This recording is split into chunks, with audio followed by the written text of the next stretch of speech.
Welcome in civil tech point. आज हम आप लोग से बात करेंगे कि सिविल इंजीनियरिंग करने वाले जो सिविल इंजीनियर करना चाहते हैं उनको क्या क्या पता होना चाहिए।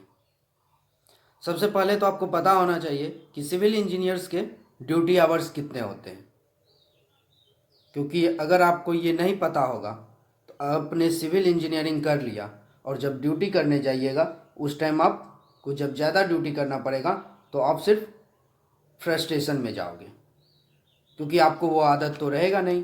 आप तो दिमाग में बैठा के जाएंगे कि हमको तो जॉब करना है, अपना 10 बजे जाना है, 6 बजे आना है। जो हम देखते हैं आईटी कंपनी में, हमको तो सिर्फ वही करना है। लेकिन यहाँ पे तो आपको उस तरह के मिलने वाले हैं नहीं। तो अगर आप ये जानना चाहते हैं कि सिविल इंजीनियर्स के ड्यूटी आवर्स क्या होते हैं, कितने होते हैं, उनको कितना काम करना पड़ता है, तो आप इस वीडियो को लास्ट तक देखिए। अगर आपको अच्छा लगेगा तो सब्सक्राइब कर लीजिएगा, ताकि हम इस तरह के वीडियो आपके लिए बनाते रहेंगे और आप देखते रहिएगा। तो चलिए स्टार्ट करते हैं। सबसे पहले हम आपको बताएंगे कि आपने सोचा होगा, अब देखते भी होंगे आप, क्योंकि आप शहर में रहते हैं तो ऑब्वियस सी बात है आप देखते होंगे कि आईटी कंपनी वाले 9 बजे 10 बजे रेडी होके निकलते हैं, 6 बजे शाम में घर आ जाते हैं। तो आप भी सोचते होंगे हम भी इंजीनियर बनेंगे तो मेरा भी यही ड्यूटी रहेगा, इसी तरह से मेरा भी वर्क रहेगा, हमको जाना है और आना है। लेकिन ऐसा नहीं होता है, स्पेशली साइट इंजीनियर्स के लिए। आपका जाने का टाइम फिक्स है कि आप जाइएगा 9 बजे 8 बजे साइट में, लेकिन आपका आने का टाइम फिक्स नहीं है। आपका ये जो आप सोचिएगा कि हाँ हमने 9 बजे अगर साइट पे गए तो हमको 6 बजे वापस आना है, तो ये पॉसिबल नहीं है। खास करके वहाँ जहाँ आप हैवी कंस्ट्रक्शन कर रहे हैं। अगर आप नॉर्मल बिल्डिंग वगैरह कंस्ट्रक्शन में हैं तो पॉसिबल हो सकता है कि आपको टाइम टेबल हो, 6 बजे जाना है हमको सुबह में, या 8 बजे जाना है हमको सुबह में, और हमको उधर से 5 बजे 6 बजे शाम में आ जाना है।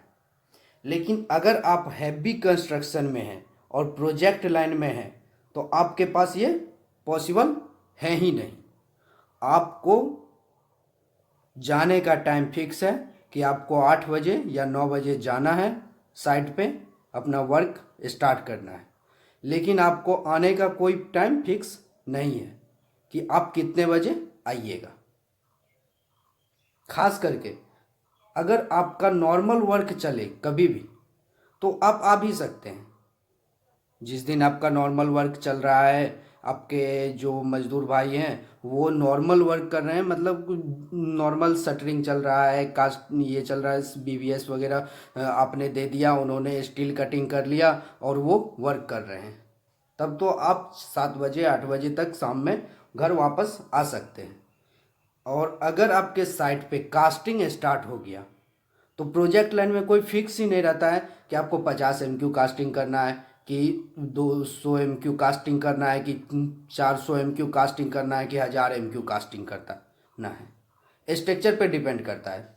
अगर आपका स्ट्रक्चर छोटा है तो आपको कम कास्टिंग करना है, अगर आपका स्ट्रक्चर बड़ा है तो आपको बहुत ज़्यादा कास्टिंग करना है। तो वो आपका कास्टिंग पे पूरा पूरी डिपेंड करता है। अगर आपका कास्टिंग मान के चलिए आप आज साइट 9 बजे गए, आपका कास्टिंग खत्म स्टार्ट हो गया आपको शाम में 5 बजे। अब वो कास्टिंग अगर स्टार्ट हो गया तो वो कास्टिंग का कोई फिक्स नहीं है कि आपको वो 12 बजे ख़त्म होगा, या आपका सुबह में 6 बजे ख़त्म होगा, या अगले दिन 12 बजे ख़त्म होगा, या अगले दिन शाम में ख़त्म होगा। ये कोई फिक्स नहीं है। तो आपको बहुत ज़्यादा टाइम देना पड़ेगा अपने साइट के लिए। तो आपको ये डिसाइड करना है कि आप ज़्यादा टाइम दे सकते हैं या नहीं। तो अगर आप ज़्यादा टाइम दे सकते हैं तब तो आप सिविल इंजीनियरिंग करिए। नहीं तो मेरा तो सजेशन यही है कि अगर आप नहीं दे सकते ज़्यादा टाइम तो आप सिविल इंजीनियरिंग करोगे, साइट पे आओगे, आपको ज़्यादा वर्क करना पड़ेगा, आप फ्रस्ट्रेट होंगे। फ्रस्ट्रेट होंगे तो खुद का भी लॉस है और जिसका आप काम कर रहे हो उसका भी लॉस है। तो इससे अच्छा आप इन बातों को जान लें कि सिविल इंजीनियर्स के ड्यूटी क्या है। मैं अगला वीडियो आपके लिए बनाऊंगा, उसमें आपको बताऊंगा सिविल इंजीनियर्स के सोशल लाइफ क्या होते हैं, उससे रिलेटेड आपको एक वीडियो बना के दूंगा, वो भी आप देख लीजिए। तो ये सब सारी चीज़ें आप जान लें, जानने के बाद आप डिसाइड कर लें, उसके बाद ही, जैसे कि मेरा है, मैं इतना ड्यूटी करने के लिए हैप्पी हूँ, हमको कोई फर्क नहीं पड़ता है। तो सबका अपना अपना होता है, तो उस हिसाब से आपको डिसाइड कर लेना है कि हाँ मैं कर सकता हूँ नहीं कर सकता हूँ। उस हिसाब से नॉर्मली मतलब आपका कभी कभी ड्यूटी आवर्स 24 आवर्स से 48 आवर्स भी हो सकते हैं। डिपेंड करता है आपका वर्क कैसा चल रहा है, क्या वर्क चल रहा है, उस पर डिपेंड करता है। तो इन सब बातों को आप जानने की कोशिश करें, उसके बाद ही आप सिविल इंजीनियरिंग करें। बहुत सारे ऐसे हैं कि सिविल इंजीनियरिंग किए हैं बट वो अपना प्लेटफॉर्म आज के डेट में चूज मतलब अलग करना चाहते हैं। क्यों? क्योंकि वो उतना ड्यूटी नहीं कर पाते।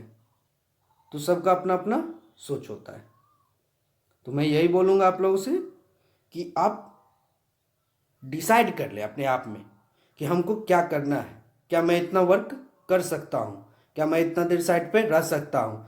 क्या मैं अगर इतना देर अपने फैमिली से अलग रहूँ या अपने मतलब सोशल नेटवर्किंग से अलग रहूँ तो क्या मैं इतना देर रह सकता हूँ? हर एक चीज़ बातों को समझ ले, जान ले, उसके बाद आप डिसाइड कर लें कि आपको करना क्या है।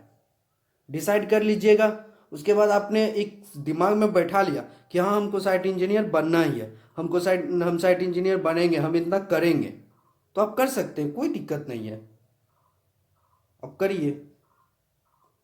लेकिन अगर आप मन में ये बैठा के रखे हैं कि हमको बस 10 बजे जाना है 6 बजे आना है, तो भाई आप तो मत ही सिविल इंजीनियरिंग करना, क्योंकि आपके बाद में वाट लगने वाले हैं, उससे आपको कोई नहीं बचा सकता है।